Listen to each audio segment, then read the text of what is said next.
Hello everyone, this is Coach Kyle Shack here. Presentation today on social media and the internet for parents and swimmers. This presentation was previously done as a webinar on USA Swimming from another club, and then I've adapted it. I think important things for me, the kids use social media for validation. And it's a little bit troubling how much they need that like from certain people or shares or views and whatever, and how much happens there. And when the reality is, if you don't look at it, it can never bother you or be a part of your life. Another thing is how little parents realize what's actually going on the internet and with social media, and that social media actually is access straight to the internet. So those are things that we want to talk about today, because teenagers are using social media a tremendous amount.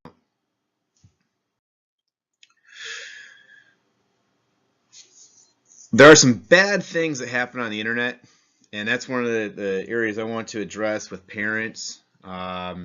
Even when your kids may not be friending or linked to bad people, as far as you know, if there's a hashtag, maybe they click on a hashtag and that'll take them to a site, and 30% of social networking accounts are fake, and what they're doing is using all those hashtags and posting what they want to post, which is a lot of times inappropriate. So what can be very simple and innocent quickly turns the other direction.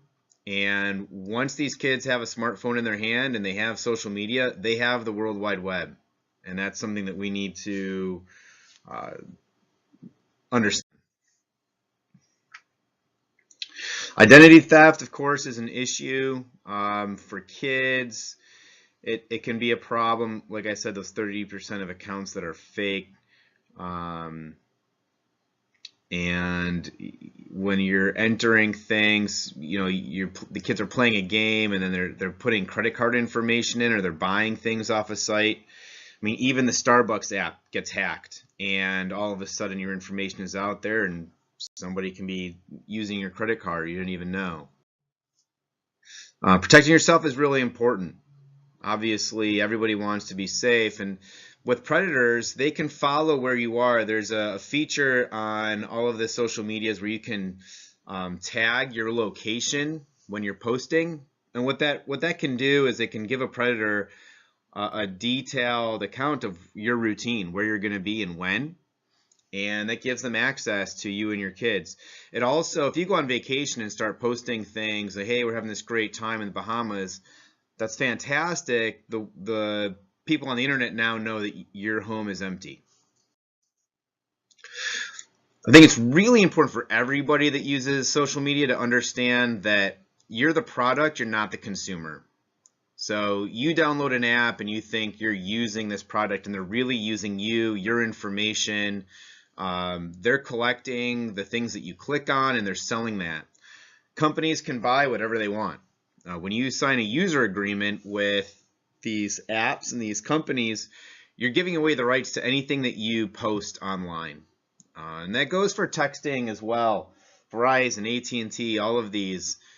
You send a picture to one person over text, Verizon owns that picture, and it's now in their server, which could get hacked. It's now a part of the World Wide Web, and that picture can very well come back out at any point. And this goes to the point that things that are private.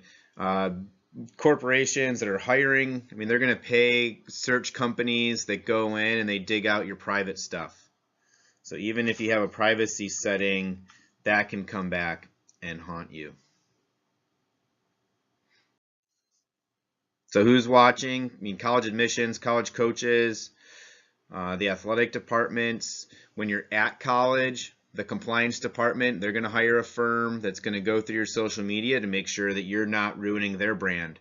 That's really important to them. They don't want, your autonomy as an individual is not as important as the university. So a lot of places, they're going to require you give over your username and password, and they can log in directly. And many of them will just watch from their third-party companies that will watch all of it. Again, regardless of your privacy settings, they can get access. So, employers, they're going to look at your social media. Same as college admissions. You get to a certain point, they're gonna look and see if you're the kind of person that you say that you are, and if you represent yourself well and you're gonna represent the company well. They're gonna make decisions on whether or not they're gonna hire you. This data is a little bit older. Okay, this is about a year old, maybe a little bit older than that even. So that number of the groups that and their use of social media is going to be different. Way you can use social media to your advantage is show the world that you represent yourself in a very positive way. That you're a helpful person, you're actively engaged, you're positive, you're a hard worker. Okay, you can express those things over your social media. But if you in conflict with that are posting things that are not flattering or inappropriate, that's going to work against you. So whatever you have on the internet is the way you brand yourself to the world. Your digital reputation has a huge impact on getting hired and getting through college admissions. There's going to be some restrictions on what you do. Colleges are going to talk to you about, and employers probably, about not posting your beliefs on politics, religion, any controversial issues in the current events. To stay neutral on those things in your online world. Okay, so some things to do is stay positive, build your brand, make sure you're speaking the way that you want your audience to read it with good, proper grammar. And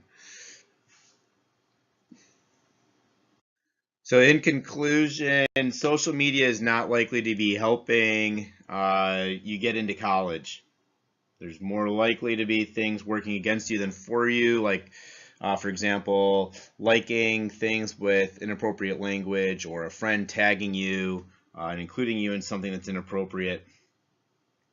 One of the things that we learned about a year ago on Instagram, one of our coaches had liked something on Instagram, and the kids started clicking on their page, and that led to some other things and some images that weren't appropriate. The reality is it's the internet, and when parents put Instagram in their kid's hand, they're giving their kid the internet. I went on and I tracked all the different hashtags. Every single hashtag leads to inappropriate stuff that we would not want our kids looking at. How does that content get there? Well, that's from that 30% of the fake accounts. They're trying to direct you to these other sites where they're going to charge you money. And those sites are not appropriate sites. 87% of the teenagers are using these social media apps. 50% are also sending inappropriate pictures of themselves, either via text or Snapchat or other social media. That's a reality. And finally, face-to-face interaction is the best. The way to have a great relationship, a great friendship, is that time you spend together. That doesn't happen online. So while the kids want this validation from the quantity of likes, it's not giving them, it's not empowering them with any experience.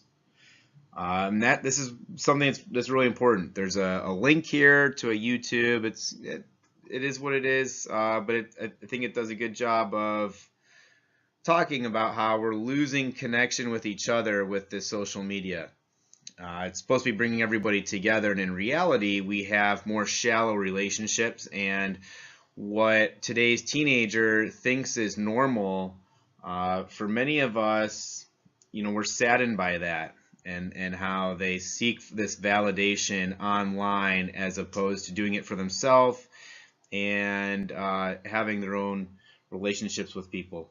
I hope this was helpful and educational, and good luck to everybody.